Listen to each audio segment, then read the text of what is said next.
नमस्कार दोस्तों, स्वागत है एक बार फिर आपके अपने YouTube चैनल जीवा स्टडी पर। मैं वरिष्ठ अध्यापक मुकेश कुमार जहांगीर आपका स्वागत करता हूं। तो हम जो है कलाम का जो है माइनर टेस्ट 10 देख रहे थे सेकंड ग्रेड पेपर 1 के लिए। तो आज अपना 10वें टेस्ट की लास्ट क्लास है, चौथी क्लास। तो आज का जो है पहला क्वेश्चन है आपका कि मौलिक कर्तव्यों को शिक्षण संस्थानों में क्रियान्वयन हेतु वर्मा समिति का गठन किस वर्ष किया गया। तो सबसे पहले किस लिए मौलिक कर्तव्यों को शिक्षण संस्थानों में क्रियान्वयन हेतु वर्मा समिति का गठन किया गया आपका 1998 में। कब किया गया? 1998 में। और इसके जो अध्यक्ष थे वो थे JS वर्मा। कौन थे? JS वर्मा। तो ध्यान रखना किस लिए वर्मा समिति का गठन किया गया? शिक्षण संस्थानों में मौलिक कर्तव्यों के क्रियान्वयन के लिए।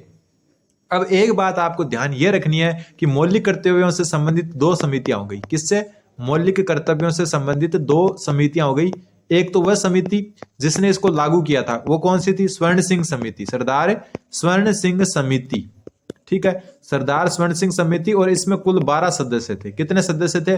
12 सदस्य थे। और दूसरी आपकी हो गई वर्मा समिति। कौन सी समिति? वर्मा समिति। और यह आपकी बनी 1998 में। अगला क्वेश्चन आपका क्वेश्चन नंबर 72। अगला क्वेश्चन नंबर 72वां क्वेश्चन बोल रहा है कि भारत के संविधान के संदर्भ में निम्नलिखित कथनों पर विचार कीजिए और आपको सत्य कथन बताना है। मतलब जो है विचार करना है आपको, और जो भाग 4 में उल्लेख है इनमें से कौन सा सत्य कथन है वो बताना है। ठीक है, 4 में कौन सा उल्लेखित है? सबसे पहले मानववाद को बढ़ावा। तो देखो मानववाद को बढ़ावा जो है आपका भाग 4 कौन सा आपका? भाग 4 आपका नीति निर्देशक तत्वों से संबंधित है। किससे? नीति निर्देशक तत्वों से संबंधित है। इनका डिटेल से हम जो है इससे पिछली क्लास में चर्चा कर चुके हैं। और इसके साथ ही जो भाग 4 क है या भाग 4A भी कह सकते हो, उसको हिंदी में क बोल सकते हो, ये आपके है मूल कर्तव्य से संबंधित। किससे? मूल कर्तव्य से। तो दोनों ही भाग 4 हो गई एक प्रकार से। ठीक है, तो मानववाद को बढ़ावा देना जो है ये आपका जो है नीति निर्देशक तत्व और मूल कर्तव्य में जो है आपका स्पष्ट है, मतलब भाग 4 में उल्लेखित है, तो बिल्कुल है। फिर है कि ऐसी प्रथाओं का त्याग करना जो महिलाओं के सम्मान के विरुद्ध हो। ठीक है, मतलब जो भारत है वो ऐसी प्रथाओं का त्याग करेगा जो महिलाओं के सम्मान के विरुद्ध हो। कुल मिला के जो है कुप्रथाओं को कम करना जो है वो भी भाग 4 में उल्लेखित है। तो पहला और दूसरा दोनों के दोनों जो है आपके भाग 4 जो नीति निर्देशक तत्व है और भाग 4A जो है मूल कर्तव्य से संबंधित है। तो इन दोनों का उल्लेख उसमें मिलता है। तो ऑप्शन जो है इसका हो जाएगा तीसरा सही। अगला क्वेश्चन नंबर 73वां क्वेश्चन बोल रहा है आपका कि भारत के संविधान के संदर्भ में निम्नलिखित कथन जो है शब्दों पर चर्चा करें और जो है इनमें किन का उल्लेख मूल कर्तव्यों में किया गया है ये बताना है। मतलब ऊपर जो 3 आपके पॉइंट दिए हुए हैं उसमें से मूल कर्तव्य में कौन कौन से पॉइंट है। तो सबसे पहले गौरवशाली परंपरा। तो इस शब्द का जो उल्लेख है वो आपका मूल कर्तव्य में मिलता है। और कहां मिलता है मूल कर्तव्य में वो भी मैं आपको बता देता हूं। इसका जो आपका देखो आपको पता है मूल कर्तव्य से संबंधित अनुच्छेद कौन सा? 51A। ठीक है, और इसका जो आपका पता है IJK ऐसे कर जो ABCD करके K तक 11 मूल कर्तव्य हैं। और भाग F में जो है 51AF में जो है गौरवशाली परंपरा शब्द आपको मिलता है। फिर प्राणी मात्र के प्रति दया भाव। प्राणी मात्र के प्रति दया भाव ये आपको मिलता है 51A के भाग जो है आपका G में। ठीक है, फिर आपका आता है हिंसा से दूर रहें। हिंसा से दूर रहना जो है आपका किस में आता है? 51A के भाग I में। ठीक है, तो ये आपको जो ध्यान रखना, ये तीनों शब्द जो है मूल कर्तव्य में आते हैं। पहला मूल कर्तव्य जो F है, F जो है कौन सा होगा? 6ठा, उसमें आता है। फिर जो है 7वें में आता है प्राणी मात्र के प्रति दया। ठीक है, फिर 9वें में आता है आपका हिंसा से दूर रहें। तो ये जो है आपका सारा के सारे मूल कर्तव्य में आते हैं। तो ऑप्शन नंबर जो है इसका कौन सा सही हो जाएगा? चौथा सही हो जाएगा। ठीक है, अगला क्वेश्चन नंबर 74वां क्वेश्चन बोल रहा है आपका निम्नलिखित में से कौन सरदार स्वर्ण सिंह समिति का सदस्य नहीं था। तो आपको पता है सरदार स्वर्ण सिंह समिति किससे संबंधित है? मूल कर्तव्यों से। इन्हीं के जो अनुशंसा पर मूल कर्तव्य जोड़े गए थे। और मूल कर्तव्यों की संख्या उस टाइम 10 थी। फिर 86वां संविधान संशोधन हुआ कब? 2002 में। तब एक मूल कर्तव्य और बढ़ाकर कितने कर दिए गए? 11 कर दिए गए। तो जो सरदार स्वर्ण सिंह समिति थी उसमें निम्नलिखित में से कौन सा सदस्य नहीं है ये पूछा है। तो देखो सरदार स्वर्ण सिंह समिति में ना कुल सदस्य थे आपके कितने? 12 सदस्य थे। ठीक है, इन 12 का नाम आपको याद, वैसे तो देखो आज तक क्वेश्चन नहीं आया है, लेकिन एक बार आंखों से गुजरा हो तो ज्यादा अच्छा रहता है। तो इसकी जो है ना, मैं टेलीग्राम ग्रुप पर जो है पूरे 12 सदस्यों के नाम डाल रहा हूं। टेलीग्राम ग्रुप पर जो डिस्क्रिप्शन में लिंक दिया है, जाकर आप जो है टेलीग्राम ग्रुप को ज्वाइन करें, और टेलीग्राम ग्रुप पर जो है आपको इन 12 सदस्यों के नाम मिल जाएंगे। ठीक है, तो इसमें कौन से नहीं थे, तो टीएन सेशन नहीं थे। ठीक है, टीएन सेशन जो है वो आपके सरदार स्वर्ण सिंह समिति में नहीं थे। टोटल 12 सदस्य थे, उन 12 के सारे नाम जो है मैं आपको जो है डिस्क्रिप्शन में टेलीग्राम ग्रुप का लिंक है वहां डाल दूंगा। देखो, गोखले भी थे, सैयद मोहम्मद भी थे, बीएन बनर्जी भी थे, और इनके अलावा 9 और थे। एक सरदार स्वर्ण सिंह खुद तो हो गए, फिर कितने 8 और थे, उनके सारे के नाम जो है मैं आपको डाल दूंगा अभी जस्ट। ठीक है, अगला क्वेश्चन, क्वेश्चन नंबर 75वां क्वेश्चन बोल रहा है, संविधान का कौन सा अनुच्छेद न्याय पर आधारित सामाजिक व्यवस्था प्रदान करता है? संविधान का कौन सा अनुच्छेद न्याय पर आधारित सामाजिक व्यवस्था? तो ध्यान रखना, नाम याद रखना, न्याय पर आधारित जो सामाजिक व्यवस्था वो अनुच्छेद 38 क्या करता है आपका, उपलब्ध करवाता है या व्यवस्था प्रदान करता है। तो संविधान का अनुच्छेद 38 न्याय पर आधारित सामाजिक व्यवस्था प्रदान करता है। अब हम बात करते हैं अन्य की। 39वां क्या कहता है? अनुच्छेद 39 में जो एक मुख्य आता है कि स्त्री और पुरुष को समान कार्य के लिए समान वेतन, समान कार्य के लिए समान वेतन, ये आता है अनुच्छेद 39 में। ठीक है, अनुच्छेद 40 में क्या आता है? पंचायतों का गठन, क्या आता है? पंचायतों का गठन।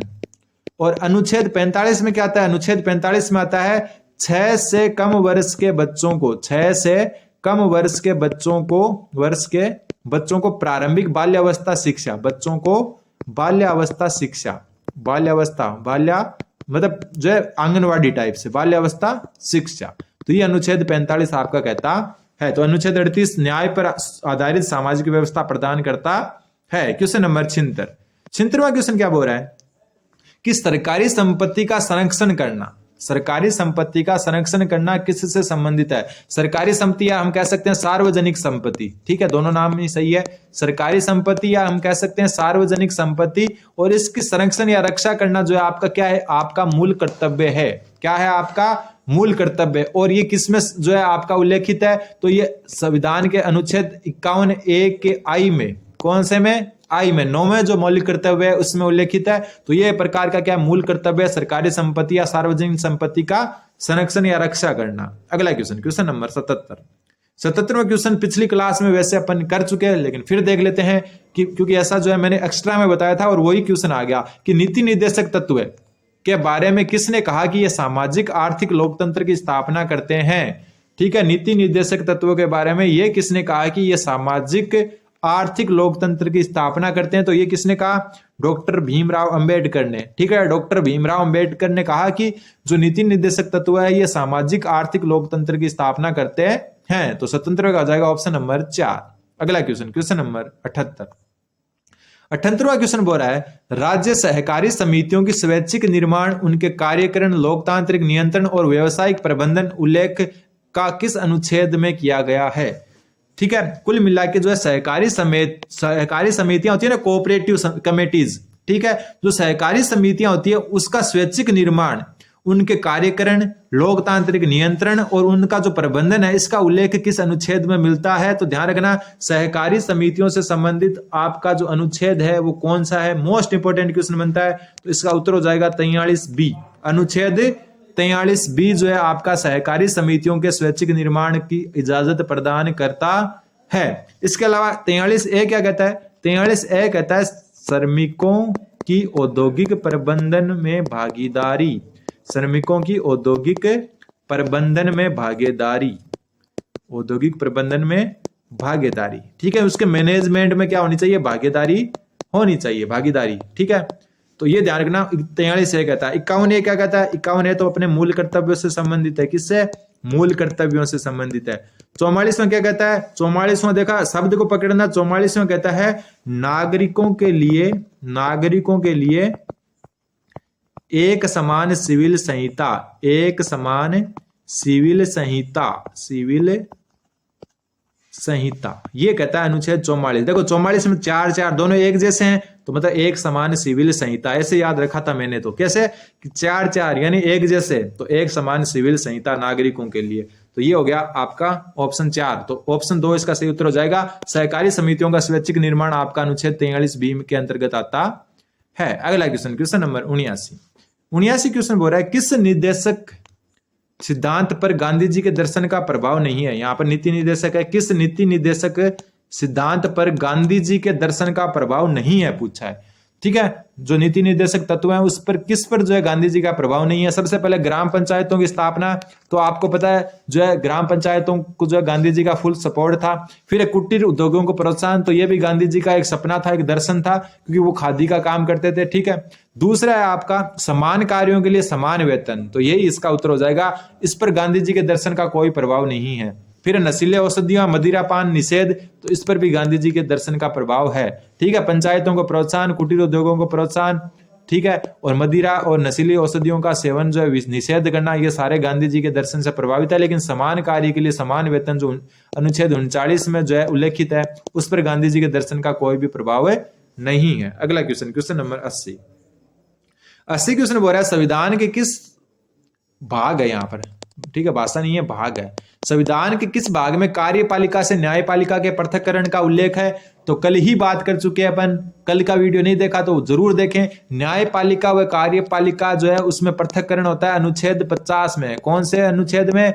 अनुच्छेद 50 में। 50-50 मतलब कोई चीज होती है ना का 50-50 कर लो, आधी आधी कर लो, मतलब कार्यपालिका और न्यायपालिका में पृथक्करण होता है। और ये आता है आपके अनुच्छेद जो अनुच्छेद 50 किस में आता है? भाग 4 में, जो किससे संबंधित है? आपका नीति निर्देशक तत्वों से संबंधित है, नीति निर्देशक तत्व है। तो यह उत्तर हो जाएगा ऑप्शन नंबर 3। और अगर अनुच्छेद पूछे तो अनुच्छेद हो जाएगा आपका 50। अगला क्वेश्चन, क्वेश्चन नंबर 81 क्वेश्चन बोल रहा है कि राष्ट्रीय महत्व के स्मारकों, स्थानों, वस्तुओं का संरक्षण किस नीति निर्देशक तत्व का भाग है?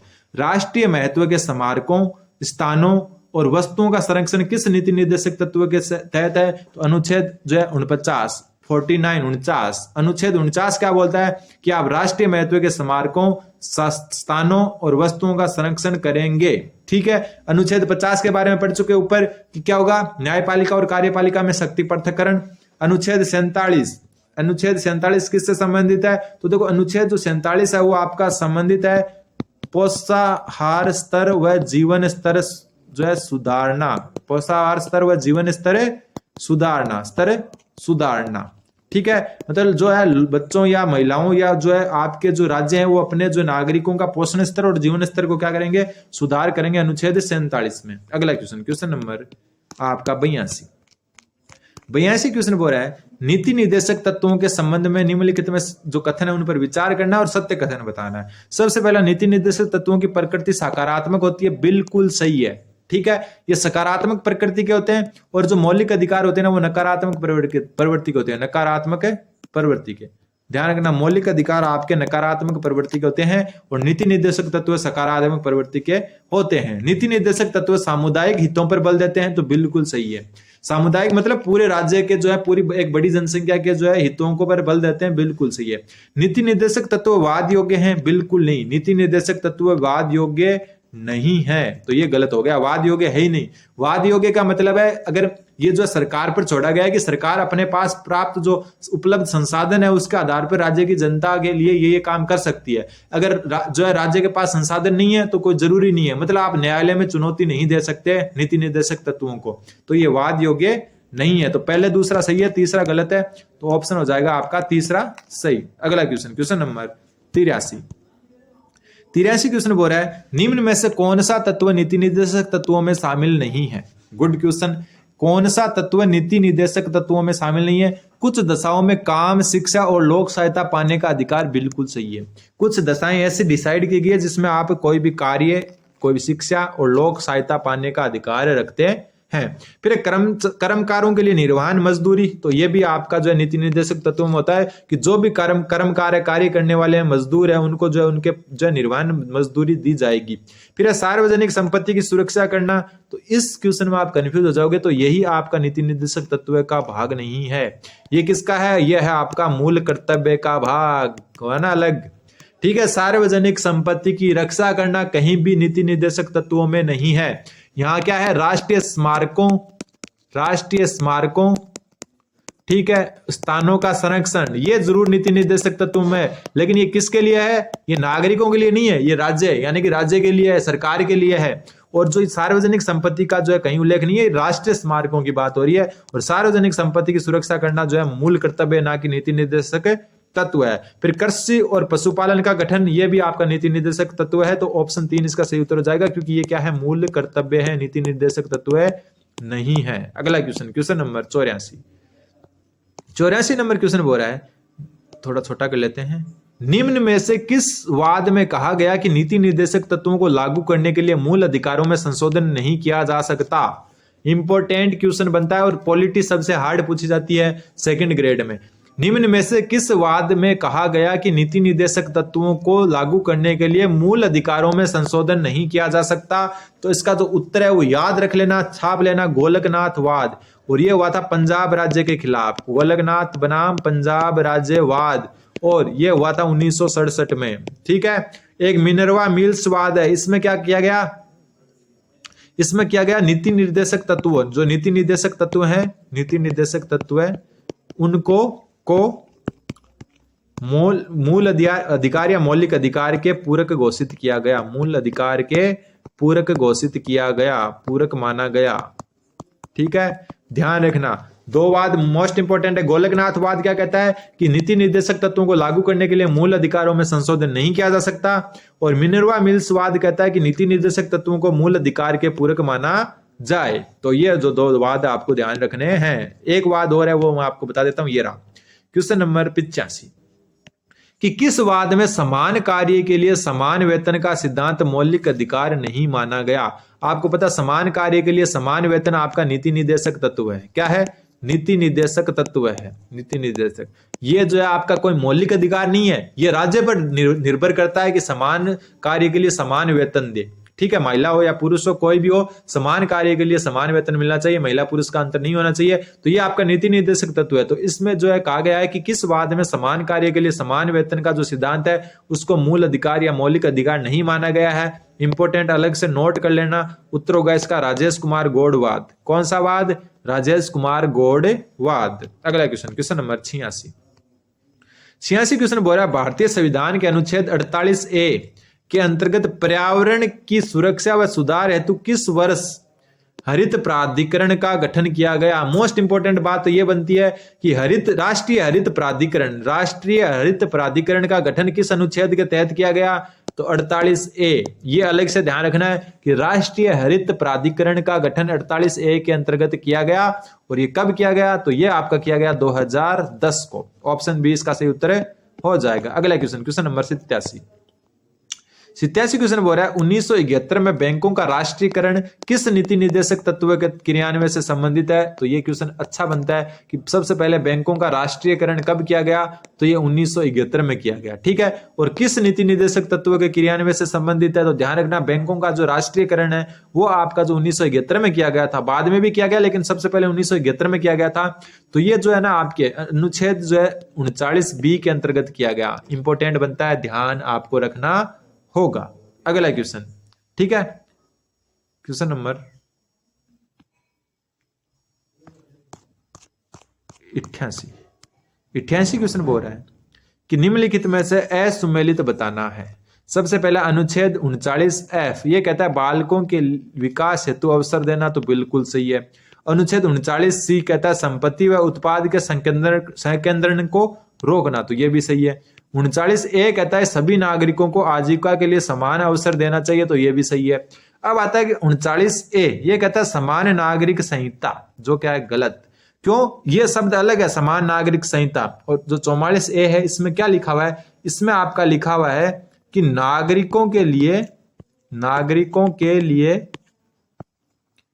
एक समान सिविल संहिता, ये अलग चीज है, ध्यान रखना। सिविल संहिता, ये क्या बोला? नागरिकों के लिए एक समान सिविल संहिता, और ये बोला समान नागरिक संहिता। तो ये जो है आपका क्या हो जाएगा? असुमेलित हो जाएगा। Option number 4। अब आप कमेंट करके ये मत कहना कि सर जो है आपने गलत बता दिया। इसका उत्तर ये होगा, मैं आपको बता दूं कि ये वापस जो रिवाइज आंसर किया है उसके बेस पर और सारी डिटेल्स जानने के बाद में ये उत्तर बताया गया है। ठीक है, तो उत्तर जो है इसका 4 ही होगा। ठीक, अगला क्वेश्चन शब्दों को खेलना, थोड़ा सा ध्यान रखो, शब्दों को पकड़ना है आपको। क्वेश्चन नंबर जो है 89। अब अगले कुछ क्वेश्चन है, लगभग 10 क्वेश्चन वो आएंगे आपके करंट अफेयर्स के, तो इनको हम डायरेक्ट ही देखते हैं ताकि क्या आपके संस्कृत शिक्षा विभाग में काम आ जाइए। तो मुख्यमंत्री आयुष्मान बाल संबल योजना के तहत दुर्लभ रोगों से पीड़ित बच्चों को राज्य सरकार द्वारा प्रतिमाह कितनी सहायता राशि उपलब्ध करवाई जाती है?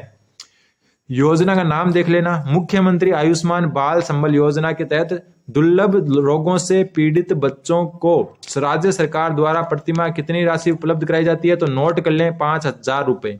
ऑप्शन ए इसका सही उत्तर हो जाएगा। अगला क्वेश्चन, क्वेश्चन नंबर 90 क्वेश्चन बोल रहा है अगस्त 2024 में राजस्थान उच्च न्यायालय, राजस्थान जो हाईकोर्ट है, उसकी स्थापना का प्लेटिनम जुबली समारोह यानी कि 75 साल पूरे होने के उपलक्ष्य में, कौन सा साल? 75 साल। 1949 में जो है आपका क्या बना था? राजस्थान उच्च न्यायालय स्थापित हुआ था। तो जो राजस्थान उच्च न्यायालय का जो प्लेटिनम जुबली समारोह वो कहाँ आयोजित किया गया? 75 साल होने पर जो है प्लेटिनम जुबली समारोह मनाया जाता है। तो ये आपका जो कहाँ आयोजित किया गया? तो option number 1 Marwar international centre Jodhpur. ठीक है, आपको पता है जोधपुर में जो है उच्च न्यायालय की मुख्य पीठ है, तो यहीं होने के चांस थे। तो मारवाड़ इंटरनेशनल सेंटर जोधपुर में इसका आयोजन किया गया। अगला क्वेश्चन, क्वेश्चन नंबर 91, कजाकिस्तान में आयोजित 11वीं world strength lifting and incline bench press प्रतियोगिता में राजस्थान की किस खिलाड़ी ने स्वर्ण पदक जीता? तो इसका जो उत्तर होगा आपके ऑप्शन नंबर 2 अर्चना बिलोनिया ने। ठीक है, किसमें? World strength lifting and incline bench press प्रतियोगिता में अर्चना बिलोनिया ने स्वर्ण पदक जीता है। क्वेश्चन नंबर 92, ये अच्छा क्वेश्चन है आपका 92।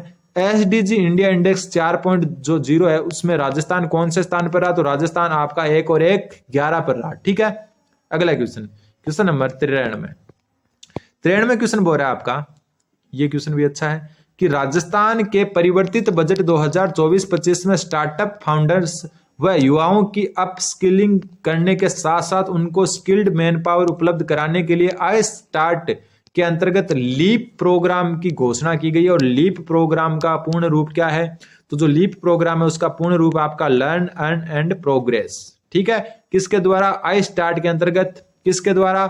स्टार्टअप फाउंडर्स व युवाओं की अपस्किलिंग है, उसको क्या है? उनको स्किल्ड मैन पावर उपलब्ध करवाने के लिए आई स्टार्ट के अंतर्गत लीप प्रोग्राम, और लीप का फुल फॉर्म है लर्न अर्न एंड प्रोग्रेस। अगला क्वेश्चन, क्वेश्चन नंबर 94 क्वेश्चन बोल रहा है आपका सूची 1 को सूची 2 से सुमेलित करना है आपको, और वित्त एवं विनियोग विधेयक चर्चा पर मुख्यमंत्री भजनलाल शर्मा द्वारा की गई घोषणाओं के अनुसार जो है ये पनोरमा बनाने कौन सा कहाँ है वो बताना आपका। सबसे पहले आपका है भामासा पनोरमा। तो आपको पता है भामासा जो चित्तौड़ से संबंधित है, तो इनका कहां पर बन सकता है? चित्तौड़ में। तो ऑप्शन जो है क्या हो जाएगा? तीसरा।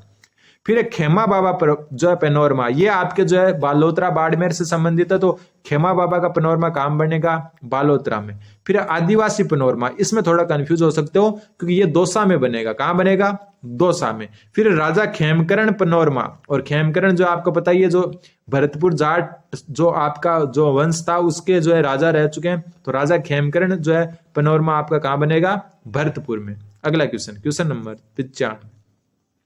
95 क्वेश्चन बोल रहा है आपका कि राजस्थान की खनिज नीति 2024 ड्राफ्ट के संबंध में निम्नलिखित कथनों पर विचार करें और सही कथन का जो है चुनाव करें। सबसे पहला, राज्य की जीडीपी में खनन क्षेत्र के योगदान को वित्तीय वर्ष 2029-30 तक 3.4% से बढ़ाकर 5% करना।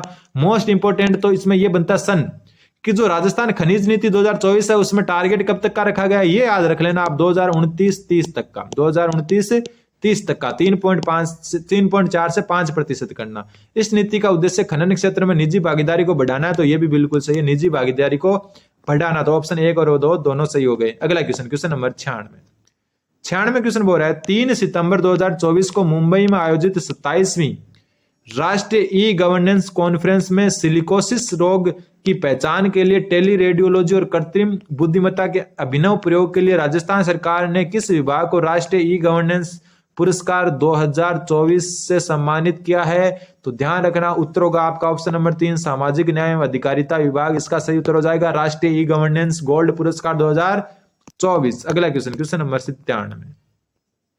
97 क्वेश्चन बोल रहा है स्क्वाड्रन लीडर मोहना सिंह का संबंध किस राजस्थान के किस जिले से? तो उत्तर होगा इसका झुंझुनू जिले से, मोहना सिंह का। अगला क्वेश्चन, क्वेश्चन नंबर 98 98 क्वेश्चन बोल रहा है 13 नवंबर 2024 को राजस्थान विधानसभा की निम्नलिखित में से किस सीट पर उपचुनाव प्रस्तावित नहीं है।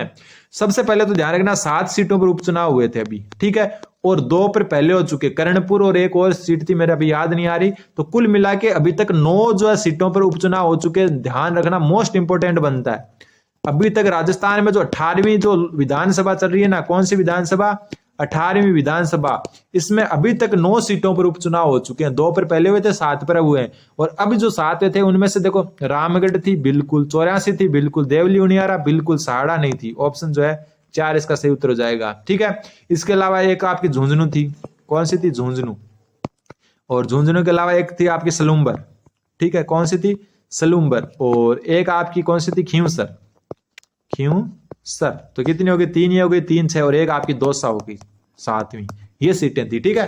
अगला क्वेश्चन, क्वेश्चन नंबर 99 क्वेश्चन बोल रहा है जनसंख्या 2011 के आधार पर राजस्थान में न्यूनतम जनसंख्या वाले जिलों को जो है आरोही यानी बढ़ते क्रम में लिखो। तो आपको पता है सबसे जो है न्यूनतम जनसंख्या राजस्थान में है जैसलमेर की, और 2 नंबर पर आता है आपका प्रतापगढ़। तो इन 2 से ही पता चल जाएगा आपको। तो जैसलमेर देखो इसमें और इसमें, तो ये 2 ऑप्शन तो गए। उसके बाद प्रतापगढ़, तो प्रतापगढ़ इसमें ही है सिर्फ, तो ऑप्शन जो है 3 इसका सही उत्तर है, हो जाएगा। सबसे कम जैसलमेर में, फिर प्रतापगढ़ में, फिर सिरोही में, जो 2011 जनगणना के अनुसार। आज का लास्ट क्वेश्चन, वाक एवं अभिव्यक्ति की स्वतंत्रता पर निम्न में से किस आधार पर प्रतिबंध लगाया जा सकता है। विचार एवं अभिव्यक्ति की जो आजादी है ना, उस पर किस आधार पर प्रतिबंध लगाया जा सकता है। तो राज्य की सुरक्षा के आधार पर, बिल्कुल। अगर राज्य जो है सरकार या फिर जो देश है उसकी सुरक्षा के आधार पर विचार एवं अभिव्यक्ति की जो स्वतंत्रता है उस पर क्या है, रोक लगाई जा सकती है। मानहानि, बिल्कुल सही।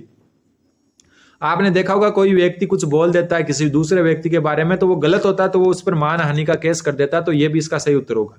फिर लोक व्यवस्था बिगड़ने पर, तो बिल्कुल लोक व्यवस्था बिगड़ने पर भी जो है विचार एवं अभिव्यक्ति की स्वतंत्रता छीनी जा सकती है, तो ऑप्शन 4 इसका सही उत्तर हो जाएगा। तो आप चैनल जीवा स्टडी को जरूर सब्सक्राइब करें। अगली क्लास माइनर टेस्ट नंबर 11 के साथ हम मिलते हैं अगले वीडियो में। धन्यवाद, बने रहे जीवा स्टडी के साथ, और इनके फुल लेंथ टेस्ट भी होंगे, उनको भी हम जो है अच्छे से कवर करेंगे। तब तक आप चैनल जीवा स्टडी को सब्सक्राइब करें। धन्यवाद।